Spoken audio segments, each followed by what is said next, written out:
నమస్కారం, welcome to I dream ధర్మ మార్గం విత్ విజిత కార్యక్రమానికి స్వాగతం.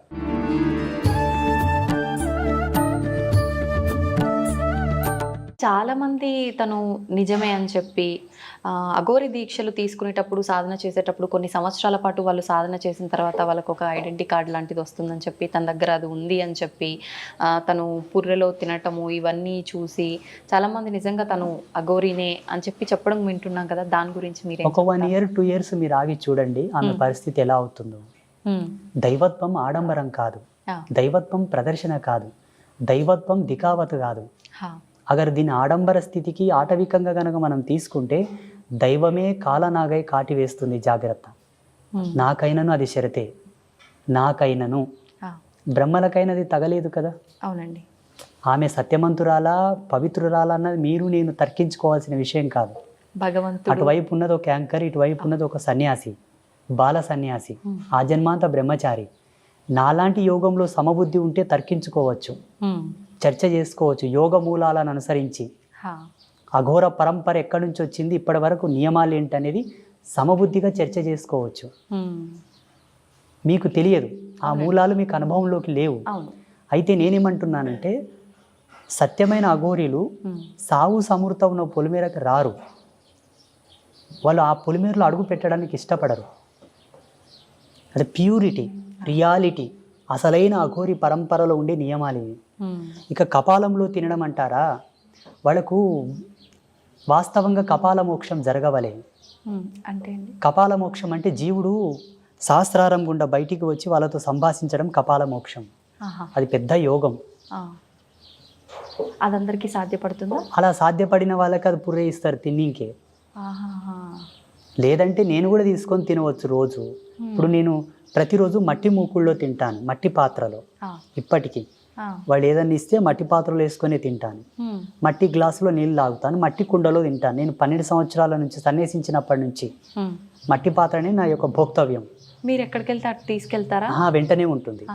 ఇక లేదు ఒకవేళ తీసుకెళ్ళలేదంటే ఎవరైనా మీలాంటి వాళ్ళు విస్తర్లో పెడితే అస్త్రమంత్రాలతో సంప్రోక్షణ చేసుకొని తింటాను. ఇది మా పద్ధతి. కపాలంలో భోజనం చేసేటటువంటి దమ్ము, ధైర్యము, అంతటి సాహసం కూడా అందరికి తగదు. ఆడంబరం కోసం తింటామంటే దాని షరతులు కూడా వర్తిస్తాయి. విత్ సైంటిఫిక్ ప్రూఫ్స్తో చాలా కెమికల్ రియాక్షన్ జరుగుతుంది. అందులో వేడివేడి అన్నం వేసినా, పాలు పోసినా, వాటర్ పోసినా పుర్రి అంటే మళ్ళీ సామాన్యం కాదు కదా. మీరు దాన్ని ల్యాబ్లో టెస్ట్ చేసినా కూడా ఒక ఈ చర్మము ఈ అంతా ఊడిపోయిన తర్వాత ఆ పుర్రె ఉంటుంది కదా, ఆ పుర్రెని మనం ల్యాబ్లో టెస్ట్ చేసినా కూడా దాని చుట్టూ ఊరుతూ ఉండేటటువంటి ఎనర్జీ సీక్వెన్సెస్ అని కూడా చాలా నెగిటివ్ రోల్లో పాస్ అవుతుంటాయి. మనకు చచ్చిపోతారు తింటే, ఇబ్బందులు చాలా వస్తాయి. ఇప్పుడు మీలాంటి వాళ్ళు చెప్పినప్పుడు ఇలాంటివి విన్నప్పుడు నిజమే కదా, ఇవన్నీ విన్న తర్వాత అఘోరి ఇలాంటి ఇలా ఉండరేమో కదా, తను నిజం కాదు అనే ఒక ఆలోచన వచ్చిన వెంటనే తను చేసిన కొన్ని పనులు చూస్తుంటే, అంటే ఇప్పుడు మానవ మాతృలకు మాత్రం ఇంకొక మనిషి మాంసాన్ని తినడం సాధ్యపడదు. అది ఎంతో రెగ్యులర్ మాంసం తింటుందా, లేకపోతే ఎప్పుడన్నా కెమెరా ముందు గింత తినిందా? మీరు ఒక పని చేయాలి. నేను ఒక విషయం చెప్తానండి. మన ఐ డ్రీమ్ మీడియా ద్వారా ఇక్కడ అఘోరి టాపిక్ వచ్చింది కాబట్టి ఆమెతో ఒప్పించి 24 గంటలు ఒక లైవ్ కెమెరా, ఆమె ఒక కెమెరామెన్ ఆమె ఏడ ఉంటుంది, ఏం చేస్తుంది అబ్జర్వ్ చేయమని చెప్పాను. మలమూత్ర విసర్జన అనేది అఘోరీలకు ఒక పెద్ద సాహసం. మీకు తెలియదు అంటే, అందుకే నేను చెప్పాను ఈ సంభాషణ మీకు తగదు. ఇప్పుడు చూడండి, నేను ఏకవస్త్రధారినై, కుట్టని బట్ట, ఏకవస్త్రధారణతో ఉండి, జటాజూటముతో ఉండి, ఒక సాంప్రదాయకంగా ఉండే ఈ జీవన విధానాన్ని, ఈ జీవన సరళిని, ఈ నైపుణ్యశీలతను క్రోడీకరించి విశదీకరించాలంటే అది విద్వత్తు శిఖామణులకే సాధ్యం. మీకు అర్థం కాదు. ఇప్పుడు మీరు చీర కట్టుకున్నట్టు నేను చీర కట్టుకున్నట్టే ఉన్నాము, అలాగే కొడుతుంది చూసేవాళ్ళం. బట్ ఇది సాంప్రదాయంలో ఒక భాగం. మీరు సువాసిని సాంప్రదాయంలో మీది ఒక భాగం. ఆమె గురించి టాపిక్ మనం ఎంత మాట్లాడుకున్నా ఎటు సాగనిది అవుతుంది. ఇది అది అటు సావదు, ఇటు బ్రతకదు. అంతే. మా బోటి వాళ్ళకు తెలుసు ఆమెని వాస్తవమా అవాస్తవం అన్నది. కానీ ఒకటి మాత్రం నాకు బాగా నచ్చింది ఆమె లోపల. ఒకటి బాగా నచ్చింది, సనాతన ధర్మం జై అంటుంది. సనాతన ధర్మానికి విఘాతం కలిగించే వాడిని ఎందుకు శిక్షించట్లేదని ధైర్యంగా మాట్లాడుతుంది. వాణ్ణి నాకు వదిలిపెట్టండి బలిస్తానంటుంది. ఆ ధైర్యం బాగా నచ్చింది నాకు. ఆమె ఏమైనా అయ్యిండప్పటికి పాపం, అవును అవును తన పిచ్చి అనుకుందాము, తన వ్యక్తిగత స్వేచ్ఛ అనుకుందాం, వదిలేద్దాం. కానీ సనాతన ధర్మం గురించి నేను వచ్చాను, ధర్మాన్ని నిలబెడతాను, పోరాడతాను అంటుంది చూసారా, అవును పెద్ద పెద్ద పీఠాధిపతులే మాట్లాడతలేరు. కరెక్టే అండి. ఒక పీఠాధిపతికి ప్రసిద్ధ పీఠాల గురించి, పేర్లు చెప్పొద్దు, ప్రసిద్ధ పీఠాల గురించి, మత విశ్వాసం పట్ల అనురక్తి కలిగిన వాళ్ళు, ధర్మం మీద ఎక్కువ ప్రేమ ఉన్న వాళ్ళు ఫారెన్ కంట్రీస్ నుంచి కోట్ల కోట్లు డబ్బులు పంపుతున్నారు వాళ్ళ ట్రస్టులకి. స్వచ్ఛందంగా అవును బెంజ్ కార్లు డొనేట్ చేస్తున్నారు పీఠాలకు, అవును ఎకరాలకు భూములు ఇస్తున్నారు. ఒక మహిళ ఒక ప్రసిద్ధ పీఠానికి తన శరీరం మీద 7 వారాల నగలు తీసి ఒక స్వామీజీ పాదాల దగ్గర ఇడిచిపెట్టింది మొన్ననే, 1 month కింద. ఆ స్వామీజీ పేరు చెప్పడం ఎందుకులే కానీ హైదరాబాద్లోనే. ఒక్కనాడన్న సనాతన ధర్మాన్ని ప్రతి ఒక్కరూ కాపాడండి అయ్యా, ఎక్కడన్నా మన దేవీ దేవతలకు ఎవడన్నా విఘాతం కలిగిస్తే మనం వెళ్ళి వాడిని ప్రశ్నిద్దాం, పోరాడదామని ఒక్క స్వామీజీ అని చెప్తున్నాడా? ఈ కోవతో చూసుకుంటే అఘోరి మాతనే గ్రేట్.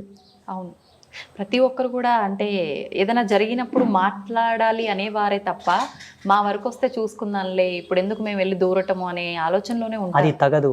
ఇదే సమాజ పతనానికి ఇదే కారణం. చూసుకుందాములే అన్నదే పతనానికి దారి తీస్తుంది. మా పెద్దలు ఒక మాట అనేవాళ్ళు పల్లెటూళ్ళలో, రేపు అన్నదానికి రూపం లేదురా, ఎప్పుడు అన్నది అప్పుడు చేయరా అంటుండ్రి. ఈ స్వామీజీలందరూ అట్లా కూర్చున్నది కదా. ఇప్పుడు సికింద్రాబాద్లో ముత్యాలమ్మ తల్లిని ధ్వంసం చేసింది, మళ్ళీ దాని తర్వాత ఇంకా 2-3 జరిగాయి. ఇప్పుడు ఈ విషయాలన్నిటిని క్రోడీకరించుకున్న అఘోరి మాత చాలా గ్రేట్.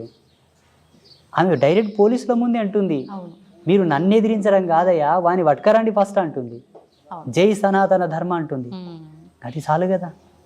అంతే. నా అభిమతం ప్రకారంగా ఈ విషయంలో షీ ఈజ్ గ్రేట్, ఒప్పుకోవచ్చు. షీ ఈజ్ గ్రేట్ అండ్ మేము అభినందిస్తాం దాంట్లో. కాకపోతే కొన్ని చేష్టలు ఎలా ఉన్నాయంటే ఇతర మతాల వాళ్ళు మనని హేళన చేసే విధంగా ఉన్నాయి. మనం సమాజంలో తిరుగుతున్నామంటే సమాజ ధర్మాన్ని కూడా కట్టుబడి మనం ఉండాలి. మేమున్నాము తల్లి, అతీతమైన అవ్యాజమైన చిదానంద స్థితిలో విరాజిల్లుతూ ఉంటాము ధ్యానంలో. శరీరంతో మీతో మాట్లాడుతున్న వ్యవహారంలో మా భావనలు వేరు. మాకు దేని మీద వ్యామోహం లేదు. ధన మాన ప్రాణ మూడిటి మీద వ్యామోహం లేదు. మేము మొత్తం ఇప్పుకొని తిరగొచ్చు కదా, కొన్ని నియమాలు ఉన్నాయి. అయ్యో, సమాజంలో సాంఘిక నియమాల కట్టుబడే మనం బ్రతకవలే. అది ధర్మం, ధర్మమే అది. తర్వాత మన వ్యక్తిగతమైనవి. దీనికి కట్టుబడే ఎందరో యోగులు అతీతమైనటువంటి భావజాలంతో ఉన్నప్పటికీ సమాజంలోకి వస్తే కొన్ని పద్ధతులతో నియమాలతో భద్రతాభావంతోనే వస్తారు. మళ్ళీ వాళ్ళ ఆశ్రమాలకు వాళ్ళు వెళ్ళిపోతారు. అఘోరి మాత ఏం చేస్తుందంటే మొన్న శ్రీకాళహస్తిలో ఆ పెట్రోల్ ఏదో పోసుకోవడం. అవునండి, అది ధర్మం కాదు. అక్కడున్నది నీ శివుడు. నువ్వు తలుచుకుంటే ఆ శివుడే గుళ్ళో నుంచి బయటకు వస్తాడు. నిన్నేదో అడ్డుకున్నారని నువ్వు తగలబెట్టుకోవడం ఏంటి? ఒక దేవాలయం ముందల సజీవ దహనం జరిగితే దేవాలయ వ్యవస్థకే భంగపాటు. నీ ఆవేశం శివునికి విఘాతం కాదా? అయినా ఒక అఘోరి తత్వంలో అంత ఆవేశము ఉండకూడదు, రియాక్షన్స్ ఉండకూడదు. అఘోరి తత్వం అంటే పరమశాంతం. శివుడు యోగముద్రలో ఉన్నప్పుడు ఎంత శాంతం ఉంటాడో అంతటి శాంతం అఘోరి అంటే. ఘోరమైన చెయ్య ఏది ఉండకూడదు తల్లి. ఘోరత్వం వీడిన నాడే అఘోరత్వం వచ్చును. ఘోరమైన చేష్టలు ఏవీ ఉండకూడదు. ఆహార విహారాద విచారాదుల్లో కూడా ఉండకూడదు. విచారంలో ఉండకూడదు, విహారంలో ఉండకూడదు, ఆహారంలో కూడా ఘోరత్వం ఉండకూడదు. అఘోరి సాంప్రదాయంలో మాంసం తినే కాన్సెప్ట్ వేరు, ఆ థియరీ వేరు. అది సాంప్రదాయకంగా గురువులు వాళ్ళకి పెట్టే పరీక్ష. దాన్నే తినుకుంటూ పోతే సస్తారు. ఓకే, అంటే అంత సాధనలు చేసినా వాళ్ళకు కూడా సరిపడదు. ఒక ఫార్ములా ప్రకారంగానే అది సరిపడదు. ఓకే, అయితే స్వామీజీ మన హిందూ ధర్మం విషయానికి వస్తే భగవంతుడు ఒక్కటే అంటాము, కానీ కొన్ని కోట్ల దేవతల రూపాలలో భగవంతుల్ని ఆరాధిస్తూ ఉంటాము. అయితే మనకు బ్రహ్మ విష్ణు మహేశ్వరులను సృష్టించింది కూడా ఆదిపరాశక్తి అమ్మవారే శక్తి అని అంటుంటారు కదా. మరి ఇంతమందిని ఆరాధించి పూజించే బదులు ఆ శక్తిని ఒక్కదాన్ని పట్టుకొని అమ్మ నువ్వే అని వేడుకుంటే సరిపోదంటారా? ఇక్కడ మత భేదం ఉంది, సాంప్రదాయ భేదం ఉన్నది.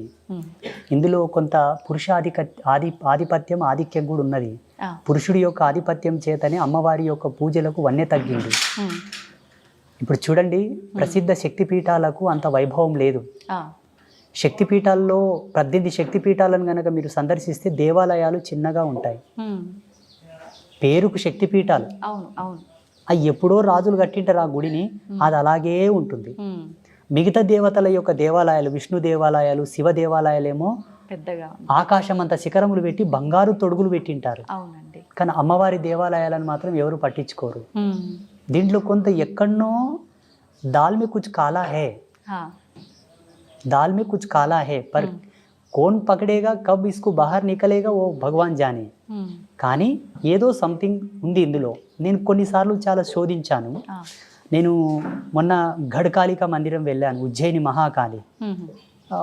అక్కడ ఉండేటటువంటి మహాకాళేశ్వర దేవాలయాన్ని శక్తిపీఠాన్ని చూస్తే చాలా ఫరక్ ఉంది, డిఫరెంట్ చాలా ఉంది. అమ్మవారి దేవాలయం చిన్నగా ఉన్నది, అక్కడ పూజలు సరిగ్గా లేవు, వెలవెలబోతుంది. స్వామివారి దేవాలయంలోనేమో 2 రోజుల క్యూ లైన్ ఉంది. ఎందుకంటారు ఇలా? కొందరు కావాలని ప్రవచనకర్తల మహిమ, ఇంకోటి సాంప్రదాయికమైన భేదాలు. శివుని భక్తులు శివుని హైలైట్ చేయడం, విష్ణు భక్తులు విష్ణువుని హైలైట్ చేయడం. అసలు ఆది అనంతము జగదంబనే. మీరు లలితాదేవి యొక్క చిత్రపటమును గనక చూస్తే, లలితాదేవి యొక్క చిత్రపటంలో లలితాదేవి శివుని మీద కూర్చొని ఉంటుంది.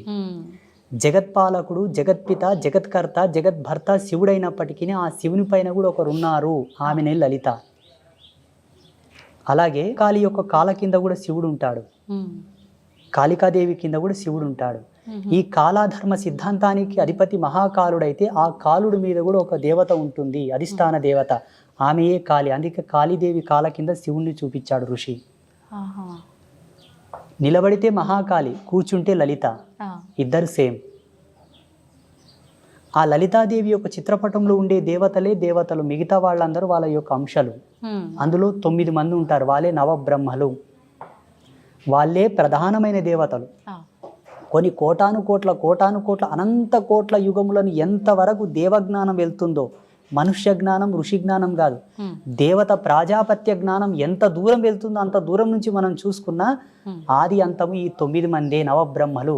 ఈ 9 మందికి అధిపతియే లలిత. ఆమె కన్నా ఆది అంతం లేదు, ఇది శివుడే ఒప్పుకున్నాడు. మనం ఎంత? ఇప్పుడు మనం లలిత అమ్మవారిని ఒక్కరిని ఆరాధిస్తే సరిపోతుందా? మీరు లలితాదేవి పటం పెట్టుకుంటే అందులో సర్వదేవతలు వస్తారు. బ్రహ్మ, రుద్ర, శంకర, మధుసూదన, లక్ష్మి, సరస్వతి, గణపతి, కుమారస్వామి, జగదంబ, లలితా పరమేశ్వరి, సదాశివుడు, సమస్త దేవతలందరూ వచ్చినారు. ఇక్కడ మనం జ్ఞానాత్మకంగా ఏం ఆలోచించాలి అంటే, భగవంతుడు నిర్గుణుడు ఏకస్వరూపం అన్నది ఎంత సత్యమో, భగవంతుడు సగుణుడు అన్నది కూడా అంతే సత్యము. నిరాకారుడు అన్నది ఎంత సత్యమో, సాకారుడు అన్నది అంతే సత్యము. భగవంతుడు ఒకడన్నది ఎంత సత్యమో, అనేకులు అన్నది కూడా అంతే సత్యము. ఇందులో ఏమాత్రం భేదం లేదు. ఇది యోగ ఉపాధి యోగ ఉపయోగములకు సంబంధించిన జ్ఞాన సంచిక, మానవులకు అర్థం కాదు. జ్ఞానులైన వాళ్ళు ప్రవేశపెట్టింది పూజించుకొని ముక్తిని పొందుటయే మీ యొక్క ధర్మం, తర్కం అవసరం లేదు. స్వామీజీ, ఇప్పుడు భగవంతుణ్ణి పూజించటానికి కూడా మనం కొన్ని మార్గాలు ఉన్నాయంటారు. ఆయన గురించి వినటం కానీ, మాట్లాడడం కానీ, లేదు అంటే మనం ఇంకొకరికి ఆయన గురించి చెప్పడం కానీ, కూర్చొని ఆరాధించడం కానీ. అయితే మనం ఎన్ని చేసినా భగవంతుణ్ణి ఆరాధించాలి అనే ఆలోచన వచ్చి ఆయనకు అంత ప్రత్యేక స్థానం ఇస్తున్నప్పుడు, మనతో పాటు ఉన్న మనుషుల్లో కూడా భగవంతుడు ఉన్నాడు ప్రతి ఒక్కరిలో అని చెప్పి అంటూ ఉంటాం. మనుషుల విషయానికి వస్తే నానా హింసలు పెడుతుంటారు వాళ్ళని, మాటల వల్ల కానీ, చేష్టల వల్ల కానీ. ఇలాంటి పనులన్నీ చేసుకుంటూ భగవంతుని మనం ఏ రకంగా ఆరాధించినా కూడా అసలు భగవంతుడికి నచ్చుతుందంటారా? అది నచ్చదు. భగవంతుడు ఆరంభంలోనే చెప్పాడు మనకు, వ్యక్తి పూజయే వ్యవస్థకు మూలం, మానవుల యొక్క సేవనే మాధవుడు మెచ్చుతాడు, నరుని యొక్క పూజనీయతనే నారాయణుడు మెచ్చుతాడు. ఇది ఆరంభంలోనే ఉన్నది. కానీ అక్కడ మనం గౌరవించదగినటువంటి మానవాళి కూడా అంత శ్రేష్టత్వంతో ఉండవలే. హింసవర్జితులు, సదాచార సంపన్నులు, శీలవంతులు, పాతివ్రత్య ధర్మాన్ని అవలంబింపజేసేటటువంటి మనుష్యందే దైవత్వాన్ని చూడబడుతుంది, ఆరాధించబడుతుంది, వారికి సేవలు చేయబడుతుంది. అంతేగాని రావణ బ్రహ్మ కూడా ఒక మనిషి అనుకుందాము, దేవుడు అనుకుందాం, అసుడు అనుకుందాం, రాముడు గౌరవించవచ్చు కదా. నరకాసురుడు అనుకోండి, జరాసంధుడు అనుకోండి, కంసుడు అనుకోండి, వీళ్ళు కూడా ఆయా సమయమునందు ఆయా కాలధర్మ సిద్ధాంతాన్ని ఆ పీరియడ్స్లో కృష్ణ పరమాత్మతో సమకాలికులు, వాళ్ళని కృష్ణుడు క్షమించవచ్చు కదా, ఎందుకు సంహరించాడు? దానవ విఘాతం సృష్టించు ఎవడైనను ఖండనకు ఆమోదమే, వారిని తొలగించవలే సమాజం నుంచి. ఆ. సదాచార సంపన్నులై భగవత్ తత్పరతతో విరాజిల్లు ఎవరినైనాను మనం ఆదరించాలి, గౌరవించాలి, వాళ్ళకు దాన ధర్మాలు చేయాలి, వాళ్ళని సేవించాలి. ఉదాహరణకి ఒక కంప చెట్టు ఉంటుంది, కంపతారు, అవునండి. ఒక తులసి చెట్టు ఉంటుంది. ఆ. దీన్ని పూజించము, దీన్ని పూజిస్తాము. అవును. కారణం దీని సమూలం సర్వమానవాళికి ఉపయుక్తమైనది, లాభదాయకమైనది, ప్రకృతికి, మనకు, సర్వజీవరాశికి అంతయు కూడా అనేక ఔషధీ గుణాలతో కూడిన వృక్షం కాబట్టి అవును. ఇది యోగ్యం, మనకు అవసరమని దాన్ని పూజిస్తున్నాం. ఇదిను అవసరమే, ఇది అవసరం లేదని కాదు, కానీ అది మానవాళికి అవసరమైనది కాదు, వేరే జీవరాశులకు అవసరం, దాని ధర్మం దానిది, అది మనకు అనవసరం. అది ఇంటి ముందలుంటే దాని ముళ్ళు తొక్కి మనకు చెప్పుకోగలదు కాబట్టి దాన్ని తొలగివేయండి, దానివల్ల మనకు తీసివేయండి, అంతే. ఇది సత్యం. మానవుని సేవ గొప్పది, అట్టి మానవుడు కూడా అంత పుణ్యాత్ముడై అంత సత్యశీలుడై ఉండవలే. ఇది పాయింట్. అయితే స్వామిజీ, శివుని విషయానికి వస్తే ఇప్పుడు ఎలాగో కార్తీక మాసం, శివకేశవులు ఇద్దరికి భేదమే లేదంటారు, ఇద్దరిని ఆరాధిస్తుంటారు, కానీ ఇంకా శివభక్తులు ఎక్కువగా ఉంటారు. అయితే శివలింగానికి ఆరాధన అనేది ప్రతి ఒక్కరూ చేయవచ్చా? ఆడవారు కూడా చేయొచ్చా? ఆడవారు శివలింగాన్ని తాకవచ్చా? లేదు అంటే ఇంట్లో మనం శివలింగాన్ని పెట్టి పూజ అభిషేకాలు చేయొచ్చా? చాలా మందిలో సందేహాలు ఉన్నాయి, వాటి గురించి తెలియజేయండి. మహిళలకు స్త్రీలకు ఏ విధమైన భేదం లేదు, ఇద్దరు సమానమే. భేదం ఎక్కడుందంటే ఈయన జన్మను ఇవ్వగలడు, ఆమె దాన్ని స్వీకరించి ఒక జన్మను పునరుత్థానం చేసి ప్రసాదించగలదు. ఇవి రెండే విరోధభావంతో కూడుకున్నటువంటి క్రియలు జీవ నిర్మాణ దశలో. మిగతావన్నీ సమానం. స్త్రీలకు పురుషులకు ఏ ఆంక్షలు లేవు, అందరూ శివలింగ ఆరాధన చేయవచ్చును, అందరూ శివదీక్షను పూనవచ్చును. ఆడవారు కూడా నిర్భయంగా, సర్వస్వతంత్రంగా, ప్రామాణికతను అనుసరించి. కానీ స్త్రీలకు బహిష్టు ధర్మం ఉంటుంది కదా, 5 రోజులు. ఆ 5 రోజులు మాత్రమే ఒక్క శివలింగం కాదు, ఏ దేవతను కూడా స్పృశించవద్దు, పూజించవద్దు, దూరంగా ఉండు. దీంట్లో వైజ్ఞానికమైన దృక్పథం ఉంది. మళ్ళా శాస్త్రీయత పక్కన పెడదాం, ఆధ్యాత్మికత పక్కన పెడదాం. అది కానీ మిగతా ఏ విషయంలో కూడా ఆంక్షలు లేవు. ఇంకొక విషయం చెప్పాల్సి వస్తే, చాలామంది దీన్ని నచ్చుకోకపోవచ్చు. వేదాంతులు, పెద్దలు, గురువులు, సిద్ధాంతులు, అవధానులు దీన్ని నచ్చరు. అంటే వాళ్ళకి ఇది నచ్చదు, వాళ్ళు ఒప్పుకోరు కూడా. నా అనుభవం ప్రకారంగా, జగదంబ నాకు ఇచ్చిన జ్ఞానం ప్రకారంగా, మహిళలు కూడా యజ్ఞోపవీతం వేసుకోవచ్చు. అవునా? జగదంబకే దశ యజ్ఞోపవీత ధారిణి అని పేరున్నది. అమ్మ ఎవరు? స్త్రీమూర్తి. అమ్మవారికి 10 రకాల యజ్ఞోపవీతములు, 64 ఉపచారములు సమర్పించే మంత్రాసు లోపల 64 ఉపచారాల్లో యజ్ఞోపవీతం కూడా ఒక ఉపచారం. ఇవన్నీ కొందరు కావాలని, కొందరిని దూరం పెట్టడానికి, కొందరిని ధర్మం నుంచి వేరుబాటు చేసి వాళ్ళను అసాంఘికమైన కార్యకలాపాలకు ప్రలోభ పెట్టడానికి, ధర్మం నుంచి దూరం పోవడానికి పెట్టినటువంటి ఆంక్షలు. కావాలని అంటే ఆడవారిని చిన్న చూపు చూడడం చాలా ఉంది. సమాజంలో మహిళల పట్ల వివక్ష చాలా ఉంది. ఒక్కొక్క దాన్ని విశదీకరించి చెప్తే ఒక దండయాత్రలే చేయాల్సి వస్తుంది ఇప్పుడు మాతృమూర్తులందరూ. కానీ స్వామీజీ, పురాణాల్లో కూడా ఇప్పుడు మీరు చెప్పినట్టుగా ప్రతి ఒక్కరి వెంట వాళ్ళ భార్యలని తీసుకెళ్లిన రోజులు, యుద్ధాలకి వాటికి గురించి సలహాలు తీసుకున్న రోజులు కూడా ఉన్నాయి. అంటే వాళ్ళకి ఒక ప్రత్యేకమైన పాత్ర అక్కడ ఇచ్చారు. ప్రత్యేకమైన పాత్ర కాదు, పురుషులకు చేతగానప్పుడే పెళ్ళాలని తీసుకుపోయిండ్రు. ఓకే, మరి అంత మహిషాసురుని వధించుటకు బ్రహ్మ విష్ణు మహేశ్వరులకు తలపానం తోకకొచ్చింది. అందరూ పలాయనం చిత్తగించారు, కొండలు అందరు వెళ్ళిపోయారు. అమ్మనే వచ్చి వాళ్ళకు విముక్తి ఇచ్చింది. శాకాంబరి దేవి అవతారం ఎట్లా ఉద్భవించింది ఒకసారి విద్వాంస శిఖామణులను అడగండి. దుర్గా అవతారం ఎట్లా వచ్చింది ఒకసారి వేదాంత శిఖామణులను అడగండి. అమ్మ ఎక్కడ శక్తి ఆగిపోతుందో అక్కడ నుంచి శక్తి ఉద్భవన జరుగుతుంది. ఎక్కడ దేవతల శక్తులు స్తంభిస్తాయో అక్కడ శక్తి ఉద్భవన జరుగుతుంది. ఫైనల్ ఇంకా ఆమె రాకపోతే అది లేదు లేదు ఇంకా ఎండ ఆమె మొత్తం క్లోజ్ చేయాల్సిందే. కాకపోతే కొంతమంది కావాలని పని కట్టుకొని మరి మహిళలని అణచివేత గురి చేశారు. విలువైన వాటికి కూడా మహిళలను దూరం చేశారు. ఇందుకు మహాత్మా జ్యోతిరావు ఫూలే, సావిత్రిబాయి ఫూలే లాంటి వాళ్ళు ఒక మాట అన్నారు. ఏంటండి? మహిళ సమాజంలో నిలబడితేనే ధర్మం నిలబడుతుంది అన్నారు. అది వాస్తవమే. మళ్ళీ శంకరాచార్యుల వారి చేత ఉభయభారతి దేవి మండలమిశ్రుని భార్య భర్తను ఓడిపోయే దశలో ఉన్నప్పుడు ఆమెనే కదా వేదాంత తర్కం చేసినది. శంకరాచార్యుల వారికి సమాధానం చెప్పడానికి కాలేదు, ఓకే. సమయం తీసుకోవాల్సి వచ్చింది మళ్ళీ. ఆ. అది స్త్రీ యొక్క ప్రజ్ఞా పాఠవాలంటే. అంటే స్త్రీ యొక్క శక్తులు మనకు అనాది కాలం నుంచి కూడా ఇంత గొప్పగా అజేయం, ఉన్నాయి కాబట్టి అజేయం, అభేదం. డామినేట్ చేస్తారన్న భయంతో దూరం అసలు పెట్టుకుంటారు. జగతికి మూలమే స్త్రీ, సర్వ స్వతంత్రురాలు స్త్రీ. పురుషుడు ఉపాధి యోగంతో నిర్మింపబడ్డాడు, ఆమె తయారు చేసింది పురుషుణ్ణి. పురుషుడు ఎప్పుడు స్వతంత్రుడు కాడు. నేను నిర్భయంగా చెప్పగలను ఈ విషయం. స్త్రీకి ఒక సేవకుడు పురుషుడు అంతే.